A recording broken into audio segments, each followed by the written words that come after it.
안녕하십니까. 매의 눈으로 세상 흐름을 읽어드리는 와이타임스 정세 분석의 추부길입니다. 지난 7월 29일 우크라이나 돈바스 지역의 러시아 반군 세력이 관련한 올레니우카 교도소에서 폭발 사건이 발생했었습니다. 그래가지고 이 우크라이나군의 포로 53명이 숨지고 130여 명이 부상당하는 일이 있었는데요. 이 사건이 러시아의 자작극이었다는 사실이 드러나면서 전 세계 비난이 러시아에게 쏟아지고 있습니다. 특히 여기에 갇혀있던 이 포로들이 바로 우크라이나의 그 마리오폴 아조스탈 지하에서 끝까지 항전을 했던 이 아조프 연대 포로들이었다는 점에서 주목을 끌었는데요. 러시아는 그동안에 이 우크라이나의 고기동 다연장 로켓, 그러니까 하이마스의 공격으로 이들이 숨졌다라고 주장을 해왔었습니다. 여기에 대해서 미국의 워싱턴 포스트는 미국 시간으로 3일자에서 올레니우카 교도소에서 폭발 사건이 발생하기 직전에 석방되었던 이 국제구호단체 요원들을 인터뷰해서 이번 사건이 러시아군의 소용이 확실하다고 보도를 한 겁니다. 그러면서 워싱턴 포스트는 우크라이나 군인들을 망가진 창고에 따로 모아서 폭사를 시켰다 그러면서 이 올레니우카에 100일 동안 갇혀있던 자원봉사자들은 폭발이 일어났다고 러시아 정부가 밝힌 건물은 포로 수용소로 사용되지 않았던 건물이다라고 밝혔다. 이런 사실도 전했습니다. 여기에 대해서 마리오폴 주민 20여 명을 피신시키려다가 이 러시아군에 붙잡힌 에우게니 말리아르 축은 동영상에 등장하는 건물이 포로들을 수용한 곳이 아니라는 걸 확신한다 그러면서 우리 모두 징벌방, 일반 수용시설, 독방 등에 수용돼 있었다라고 주장을 했습니다.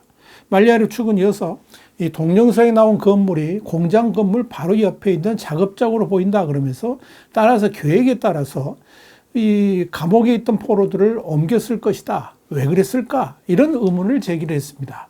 워싱턴 포스트는 미국 시간으로 4일자에서도 러시아군이 이번 사건의 책임이 우크라이나에게 있는 것처럼 증거를 조작하고 있다 그러면서 마치 미군이 우크라이나군에게 제공했던 이 하이마스 공격으로 당한 것처럼 꾸미려고 있다. 이렇게 보도를 했습니다. 워싱턴 포스트는 우크라이나 참모부의 말을 인용해서 러시아가 수감자들에 대한 고문과 처형을 은폐하기 위해서 폭사 작전을 펼쳤다 그러면서 구금시설이 위치한 올레니우카 인근에서 포격을 가한 것을 보인다라고 전했습니다.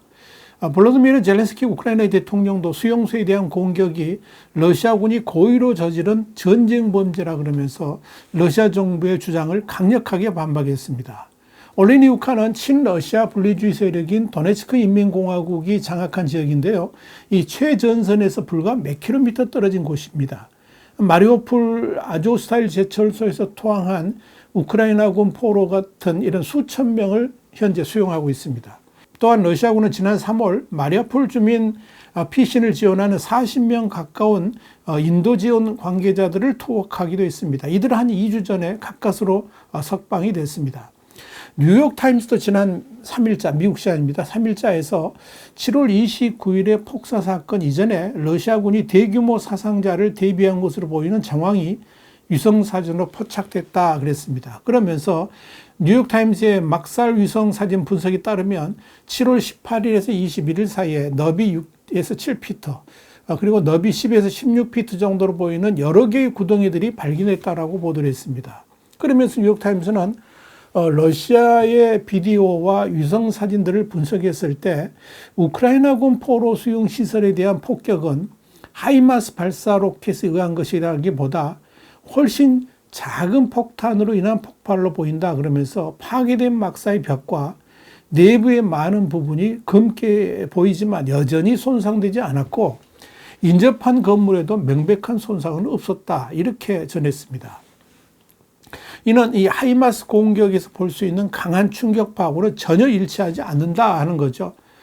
또 침대가 여전히 일직선으로 놓여 있다는 것도 그 증거라는 것이 뉴욕타임스의 지적입니다. 뉴욕타임스는 이어서 폭발 현장 사진을 볼 때 외부로부터 날아온 폭탄으로 인한 충격이 아니고 막사 내부에서 폭발 장치가 작동했을 가능성이 있다라고 언급을 했습니다. 이 사건과 관련해가지고 우크라이나군 정보국의 안드레이 유소프 대변인은 죽은 포로 중 일부는 중상을 입은 군인으로 앞으로 몇 주 안에 포로 교환이 이루어질 예정이었다 그러면서 이 병사들은 막사가 아니라 병원에 있어야 했다라고 뉴욕타임즈에 전했습니다.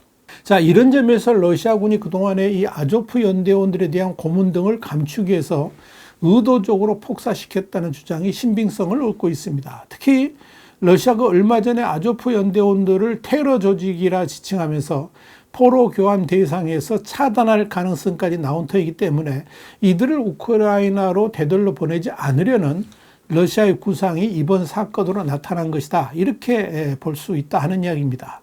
우크라이나 정부는 이번 사건을 포로 수감 시설을 공격한 러시아의 전쟁 범죄라 그러면서 유엔과 적십자사의 조사를 요청했습니다. 이 적십자사는 부상자들 대피와 치료를 돕기 위해서 교도소 내부로 들어갈 계획이라고 밝혔습니다. 이 적십자사는 성명에서 우리의 최우선 과제는 부상자들의 생명을 구할 수 있도록 치료하고 폭격으로 목숨을 잃은 사람들의 시신을 위험 있게 다루는 것이다. 이렇게 밝혔습니다. 이런 유엔과 적십자사의 요청에 대해서 올레우니카 교도소가 위치한 친러 분리주의 도네츠크 인민공화국은 이들의 교도소 진입을 허락하지 않았다라고 AP통신과 BBC 등이 보도를 했습니다. 적십자사는 지난 7월 29일부터 계속 올레우니카 교도소 진입을 요청했지만 허락을 받지 못하고 있습니다. 여기에 대해서 국제적십자위원회는 적십자사가 전쟁 포로에 접근하는 권한은 모든 국가 간 전쟁 포로에 주어진 권리인데 우리를 접근하지 못하게 하고 있다라면서 강력하게 항의를 했습니다. 자, 여러분, 러시아는 아직도 이 올레우니카 교도소에서의 우크라이나 군 포로에 대한 폭사 사건이 우크라이나의 포기에 의한 것이라고 주장을 하고 있습니다만은 현장 조사조차 막고 있다는 점에서 사실상 자작극임을 시인하고 있다라고 봐야 될 것입니다. 특히 이날의 폭발에도 불구하고 러시아 경비원 가운데 부상자는 단 한 사람도 없습니다. 자칭 도네츠크 인민공화국의 한 당국자는 죄수들만 다쳤다라고 뻔뻔하게 말을 했습니다. 서방 당국자들과 군사 전문가들은 러시아의 TV에 공개된 장면 이외에도 이 러시아 정부 발표에 의문스러운 대목이 있다고 지적을 합니다. 러시아 정부가 이 하이마스가 공격했다고 주장한 것에 대해서 10년 동안 러시아군의 활동을 추적해온 분쟁정보팀의 분석가 루슬란 레비우는 이렇게 말을 했습니다. 하이마스로 공격했다는 주장은 말이 안 된다. 올레우니카는 보노 미하일리우카에서 10km 떨어져 있다. 이론적으로 우크라이나군이 공격할 수 있지만 10km 밖에 안 되는데 하이마스로 공격했을까? 이건 말도 안 되는 일이다. 이렇게 말을 했습니다. 우크라이나 정부도 러시아군이 자기들 소행임을 확인하는 통화 내용을 도청했다라고 밝혔습니다. 전문가들은 아직 현장 감식을 하지 못하고 있습니다. 익명의 미 당국자 2명도 하이마스가 사용된 흔적은 현장에 없다라고 밝혔습니다. 또한 전쟁연구소 ISW는 1일 러시아군이 우크라이나군 포로들을 살해했다고 본다라고 밝혔습니다. 이 우크라이나가 하이마스가 아닌 다른 무기를 사용했을 경우 이 지역 전체에 포탄 자국과 건물 피해가 발생했을 것이라고 지적을 했습니다. 자, 상황이 이러함에도 러시아군은 자신들이 현장 조사에 나서겠다라고 주장을 합니다. 그러자 유엔도 조사관을 파견하겠다고 밝혔습니다. 파란 하크 유엔 부대변인은 우리는 언제든지 조사에 나설 전문가 집단을 파견할 준비가 되어 있고 국제적십자위원회의 조사에도 동참할 용의가 있다라고 밝혔습니다. 이 우크라이나 젤렌스키 대통령의 주장대로 이 우크라이나 포로에 대한 폭사 사건이 러시아군에 의해서 자행된 것으로 사실상 확인이 되니까 이 젤렌스키 대통령은 러시아를 법적으로 분명히 테러 지원국으로 인정해야 된다는 점을 보여준다 그러면서 특별히 미국에 호소한다. 러시아의 테러 지원국 지정에 대한 결정이 필요하고 지금 당장 이루어져야 된다라고 재차 강조를 했습니다. 테러 지원국으로 지정되면 해당 국가에 대해서 무기 같은 이런 방산 수출 금지, 또 대외 원조 제한 등의 규제를 부과할 수가 있습니다. 이전에도 젤렌스키 대통령은 러시아의 테러 지정을 촉구해 왔었습니다. 다만 이런 규제 중 상당 부분이 지난 2월 24일 러시아가 우크라이나를 침공한 후에 미국과 우방국들이 취한 제재로 이미 시행되고 있습니다. 그래서 실효성은 그렇게 특별히 있을 것 같지는 않습니다. 현재 테러 지원국으로 지정된 나라는 북한과 쿠바, 이란, 그리고 시리아 등 4개 나라입니다. 한편 호세프 보렐 유럽연합 외교안보 정책 고위 대표도 이날 성명을 내고 EU는 러시아의 우크라이나 공격 과정에서 자행된 인권 침해와 국제인권법 위반에 대한 책임을 묻기 위한 모든 조치를 적극적으로 지지한다라고 밝혔습니다. 와이타임 정세 분석이었습니다. 다음 시간에 더 핫한 이슈로 여러분을 찾아뵙겠습니다. 감사합니다.